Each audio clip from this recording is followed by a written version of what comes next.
Zero Malabar സഭ major arch bishop Raphael Thattil പ്രധാനമന്ത്രിയെ കാണുന്ന പശ്ചാത്തലത്തിൽ എന്താണ് ഇനി അവിടെയുള്ള സാധ്യതകൾ എന്ന് നോബൽ നമ്മളോട് വിശദീകരിക്കും. Nobel, very good morning. രാവിലെ 11 മണിക്കാണ് ഈ കൂടിക്കാഴ്ച നടക്കുന്നത്. പ്രത്യേകിച്ച് ന്യൂനപക്ഷ വോട്ട് ബാങ്കിൽ കണ്ണുവെക്കുന്നു BJP എന്ന വാർത്തയൊക്കെ നിൽക്കുന്നതിനിടയിലാണ് സ്ഥാനമേറ്റതിനു ശേഷമുള്ള ആദ്യത്തെ കൂടിക്കാഴ്ച. എന്തൊക്കെയായിരിക്കും ഇത് സംഭവിക്കുക? Good morning Arun. ഇന്നിപ്പോൾ ദില്ലിയിൽ 11 മണിക്ക് പാർലമെന്റ് ഹൗസിലാണ് പ്രധാനമന്ത്രി നരേന്ദ്രമോദിയും അതോടൊപ്പം തന്നെ സീറോ മലബാർ സഭ മേജർ ആർച്ച് ബിഷപ്പ് റാഫേൽ തട്ടിലും തമ്മിലുള്ള കൂടിക്കാഴ്ച നിശ്ചയിച്ചിരിക്കുന്നത്.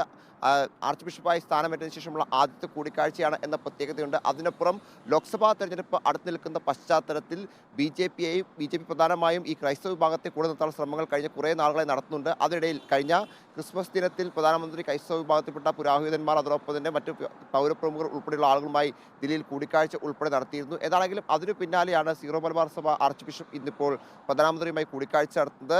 കൂടിക്കാഴ്ചയിൽ എന്തൊക്കെ വിഷയങ്ങൾ ചർച്ചയാകും എന്നതുമായി ബന്ധപ്പെട്ട പല അഭ്യൂഹങ്ങളുമുണ്ട്. പ്രധാനമായും പല വിഷയങ്ങൾ, പ്രത്യേകിച്ച് ഈ സഭയുമായി ബന്ധപ്പെട്ട വിഷയങ്ങൾ ചർച്ചയിലേക്ക് വരാൻ സാധ്യതയുണ്ട്. അതോടൊപ്പം തന്നെ നേരത്തെ ഈ ക്രിസ്മസ് സമയത്തെ കൂടിക്കാഴ്ചയിൽ പ്രത്യേകിച്ച് അന്നത്തെ ഉച്ചഭക്ഷണത്തിൽ ഉൾപ്പെടെ പങ്കെടുത്തവർ ഈ മണിപ്പൂർ കലാപം ഉൾപ്പെടെയുള്ള വിഷയങ്ങൾ ഉന്നയിച്ചില്ല എന്നടക്കമുള്ള വലിയ ആരോപണങ്ങൾ ഒരു വിഭാഗത്തിൻ്റെ ഭാഗത്ത് നിന്ന് അന്ന് ഉയർന്നിരുന്നു. ഇന്നത്തെ കൂടിക്കാഴ്ചയിൽ അത്തരത്തിലുള്ള കാര്യങ്ങളൊക്കെ പ്രതിപാദിക്കുമോ എന്നും പ്രധാനപ്പെട്ട കാര്യമാണ്. അതോടൊപ്പം തന്നെ എറണാകുളം അങ്കമാലി അതിരൂപതയിലെ കുർബാന തർക്കവുമായി ബന്ധപ്പെട്ട പ്രശ്നങ്ങളൊക്കെ അവിടെ നിൽക്കുന്നതിനിടയിലാണ് ഇത്തരത്തിലൊരു കൂടിക്കാഴ്ച നടക്കുന്നത് എന്ന പ്രത്യേകത കൂടിയുണ്ട്. എന്താണെങ്കിലും ആദ്യ കൂടിക്കാഴ്ചയിൽ എന്തെല്ലാമാണ് ഇരുവരും തമ്മിൽ ചർച്ച ചെയ്യുക എന്നത് വളരെ പ്രധാനപ്പെട്ട കാര്യമാണ്. പ്രധാനമായും ലോക്സഭാ തെരഞ്ഞെടുപ്പ് അടുത്ത് നിൽക്കുന്ന ഘട്ടത്തിലാണ് ഈ കൂടിക്കാഴ്ച എന്നതും ഇതിനൊരു വലിയ പ്രാധാന്യം വർദ്ധിപ്പിക്കുന്നു എന്നുകൂടി നമ്മൾ എടുത്തു പറയണം. എന്താണെങ്കിലും കൂടിക്കാഴ്ച ശേഷം ഒരു മാധ്യമങ്ങളെ അദ്ദേഹം കാണും, ആർച്ച് ബിഷപ്പ് കാണും എന്നാണ് നമ്മൾ പ്രതീക്ഷിക്കുന്നത്. നമുക്ക് നോക്കാം എന്താണ് സീറോ മലബാർ സഭ മേജർ ആർച്ച് ബിഷപ്പ് റാഫേൽ തട്ടിലിന് പ്രധാനമന്ത്രി കൊടുക്കുന്ന ഉറപ്പ്. അതിനുശേഷം പ്രധാനമന്ത്രിയെ കണ്ടതിനു ശേഷം മേജർ ആർച്ച് ബിഷപ്പ് മാധ്യമങ്ങളെ കാണും. അപ്പോൾ കാണുമ്പോൾ നമുക്ക് അതിന്റെ വിശദാംശങ്ങൾ തേടാം.